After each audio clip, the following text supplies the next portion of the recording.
અઠવાડિયા સુધી ગુજરાતને ઘમરોળશે વરસાદ। 21 થી 25 મે સુધી હળવાથી ભારે વરસાદની આગાહી કરવામાં આવી છે। અરબ સાગરમાં સાયક્લોનના અનુકૂળ પરિબળો જોવા મળી રહ્યા છે। આવતીકાલથી અઠવાડિયા સુધી ફરી ગુજરાતમાં વરસાદનો રાઉન્ડ શરૂ થઈ રહ્યો છે।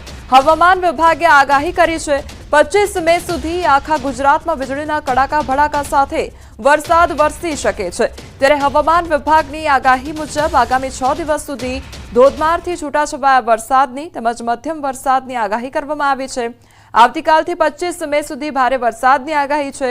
તો જેમાં ક્યારે અને ક્યાં ક્યાં વરસાદ પડશે તો આજે પણ કેટલા વિસ્તારમાં વરસાદની આગાહી કરવામાં આવી છે। જેમાં આજે ગીર સોમનાથ, અમરેલી, ભાવનગર, ભરૂચ, વડોદરા, પંચમહાલ, મહીસાગર, દાહોદ, છોટાઉદેપુર, નર્મદા, સુરત, તાપી તેમજ ડાંગ આ તરફ નવસારી, તાપી, વલસાડ, દમણ, દાદરાનગર હવેલી 21મીની જો વાત કરવામાં આવે તો 21મીએ પણ વરસાદને લઈને આગાહી કરવામાં આવી છે।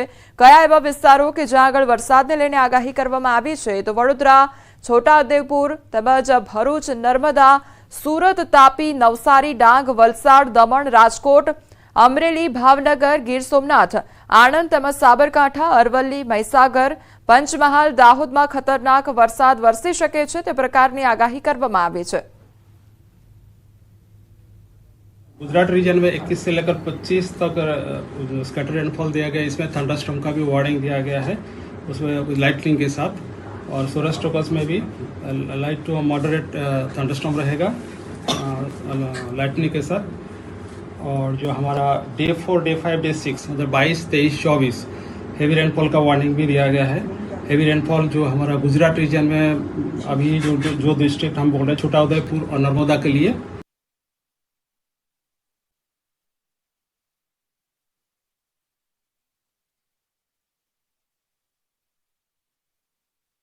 અંગે પરેશ ગોસ્વામીની આગાહી સામે આવી છે। ચોમાસા પહેલા પ્રી મોન્સૂન એક્ટિવિટીનો વરસાદ વરસી રહ્યો છે। 22 મે થી 1 જૂન સુધી વરસાદ વરસશે। અમુક વિસ્તારોમાં 4 ઇંચ જેટલો વરસાદ ખાબકશે। તો અરબ સાગરમાં વરસાદની સિસ્ટમ બની રહી છે અને આગામી સમયમાં વરસાદને લઈને આગાહી કરવામાં આવી છે। નૈઋત્યનું ચોમાસું આવે એ પહેલા ગુજરાતની અંદર પ્રી મોન્સૂન એક્ટિવિટીના વરસાદો જોવા મળે તેવી શક્યતાઓ છે અને ખાસ કરીને મે મહિનાના છેલ્લા અઠવાડિયામાં એટલે કે 22-23 મે થી લઈ અને 1 જૂન સુધી ગુજરાતના અલગ અલગ વિસ્તારોની અંદર 2 થી લઈને 4 ઇંચ અને અમુક વિસ્તારની અંદર 4 ઇંચ કરતા પણ વધારે વરસાદ પડે તેવી સંભાવનાઓ દેખાઈ રહી છે। કેમ કે અરબ સાગરની અંદર અત્યારે વરસાદી સિસ્ટમ બની રહી છે।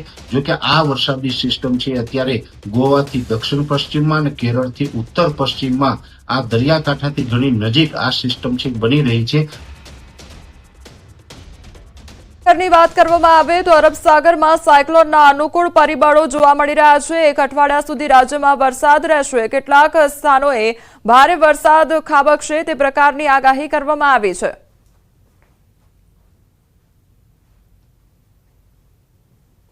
અત્યારે દરિયાની અંદર ઊંચું તાપમાન મળી રહ્યું છે। અરબ સાગરના ઊંચા તાપમાનમાં ધીમે ધીમે આ સિસ્ટમ મજબૂત થઈ રહી છે। એટલે લગભગ 22 મે આવતા આ સિસ્ટમ છે એ લો પ્રેશરમાં પરિવર્તિત થાય તેવી શક્યતાઓ છે। લો પ્રેશરમાં પરિવર્તિત થયા પછી આ ઉત્તર દિશા તરફ આગળ વધશે અને આ જેમ જેમ આગળ વધતું જશે એમ આ લો પ્રેશર છે વધુ મજબૂત બનતું જશે।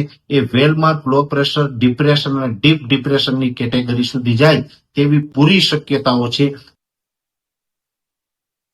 ને લઈને આગાહી કરવામાં આવી છે। અરબ સાગરમાં જે સાયક્લોન સિસ્ટમ સક્રિય થઈ રહી છે તેને કારણે એક અઠવાડિયા સુધી રાજ્યમાં વરસાદ રહેશે તે પ્રકારની આગાહી કરવામાં આવી રહી છે।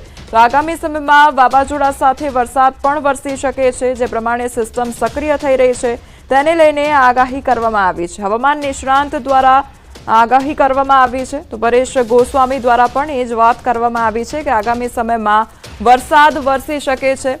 તો અરબ સાગરમાં જે સાયક્લોનિક સિસ્ટમ સક્રિય થઈ રહી છે તેના કારણે અનુમાન લગાવવામાં આવી રહ્યું છે। તો અમુક વિસ્તારમાં 4 ઇંચ જેટલો વરસાદ ખાબકશે તે પ્રકારની આગાહી પણ કરવામાં આવી છે।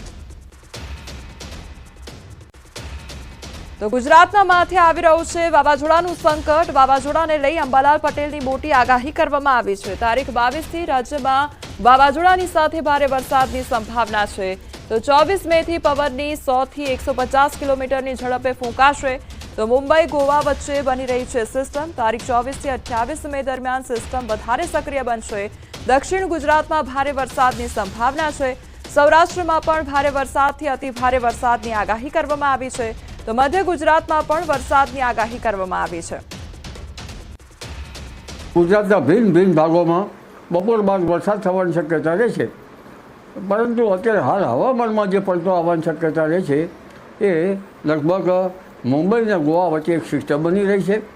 તારીખ 22મી આ સિસ્ટમને કંઈક અસર જરા છે અને તારીખ 24 થી 28માં આ સિસ્ટમ વધારે મજબૂત બનશે અને ધીરે ધીરે આ સિસ્ટમ તારીખ 23-24ની આસપાસમાં વાવાઝોડામાં પરિવર્તિત થશે અને લગભગ પવનની ગતિ આ વખતે વાવાઝોડાની ક્યારેક 100 કિલોમીટર થઈ શકવાની શક્યતા રહેશે, ક્યારેક 100 કિલોમીટર ઉપર, ક્યારેક 150 કિલોમીટર પચીસ જ જઈ શકે, પરંતુ દરિયો જાણે વલોવાતો હોય તેવું જણાશે.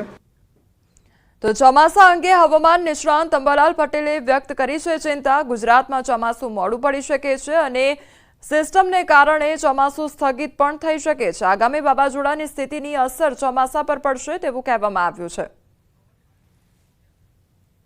એક બાજુ સાયક્લોનની અસર અને અન્ય બાજુ મોન્સૂનની